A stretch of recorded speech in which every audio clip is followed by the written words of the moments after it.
Hello. Previously, I mentioned reading an interview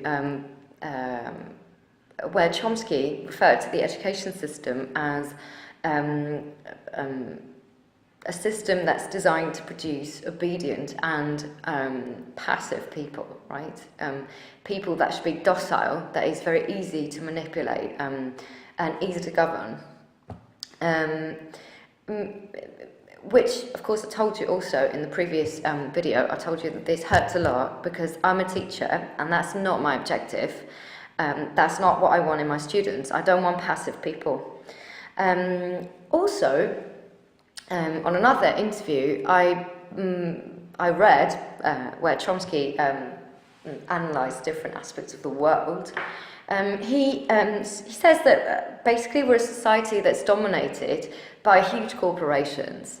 And he might have been talking about a society in the States, but I believe that this applies to everywhere in the world, basically, because that's what that is the case. We are dominated by corporations, and that got me thinking.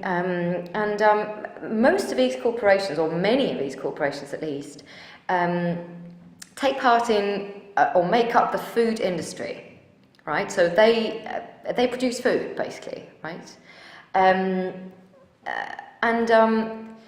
I'm thinking food is one of the things that we most consume, like, every day, right? And I started to reflect on how we consume this food that we consume every day, and about this idea that no one speaks about this at school. We basically have units in our books where we study.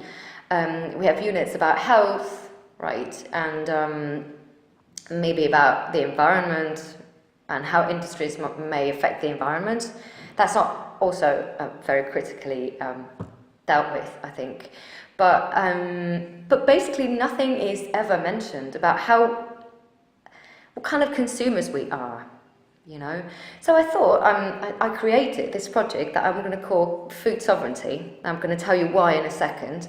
But basically the objective of my project is to raise awareness and to give my students the tools they need to become critical consumers, right? Consumers that should not be docile and that should not be easy to manipulate, right? Consumers that think for themselves and that know basically that they have to pay attention to what they consume and how they consume it.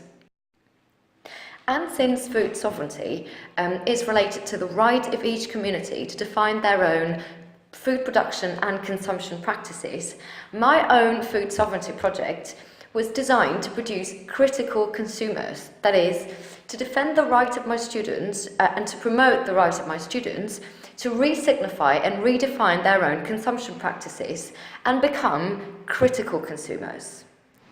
So what is it that we do? I ask my students to get in groups of 4 or 5 people. And I asked them to come up with, and to basically discuss, and come up with a product, a processed food, that they eat on a regular basis. So they usually come up with the names of cookies and bread that they buy at the supermarket, things they usually buy at the supermarket, you know, that are all processed, or mostly processed. So once they do this, what they have to do is they have to find all the ingredients, every one of them, in the product. Here's where the distinction between the ingredients list and the nutrition facts comes up, because basically what we're going to look at and what we're going to analyse is not the nutrition facts. We're interested in the ingredients list. What happens once they've got the ingredients list? And here's where the first problem also arises, and many of my students who are there on the other side, you can corroborate this story because it happened to you. Sometimes you can't find the ingredients.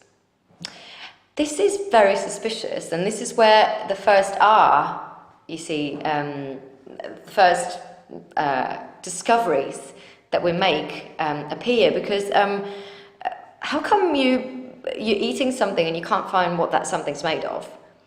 So if I make cake and I tell you, here, eat this cake, I made it myself, first question that you ask me is, okay, what's in the cake? And so I might say chocolate and almond, for example. But it's like saying, I can't tell you what's in the cake. So that's basically what happens. Sometimes we can't find the full list of ingredients. This is the first problem. From this first step, we can already draw some very interesting conclusions. First of all, in the case where you can't find the ingredients list, or you can't find the full ingredients list, and it has happened to some of my students, it would be very interesting to wonder, okay, why can't we find the ingredients list? I mean, if you're not telling me what's in the product that you're selling, it's because you've got something to hide. So this is the first thing that is very interesting to consider. But there's another thing that's also very interesting to consider, and that is the idea that when you do have the full ingredients list, it's very difficult to find it because the font size is very tiny and it's usually white, so it's very hard to read. So this means the accessibility is very limited. That is also suspicious, because that also tells us that they've got something to hide, that they don't want us to reach that information. So from the very first step of a project, we've realised that we need to be very careful with this. More conclusions and the following steps of a project in the next video. See you.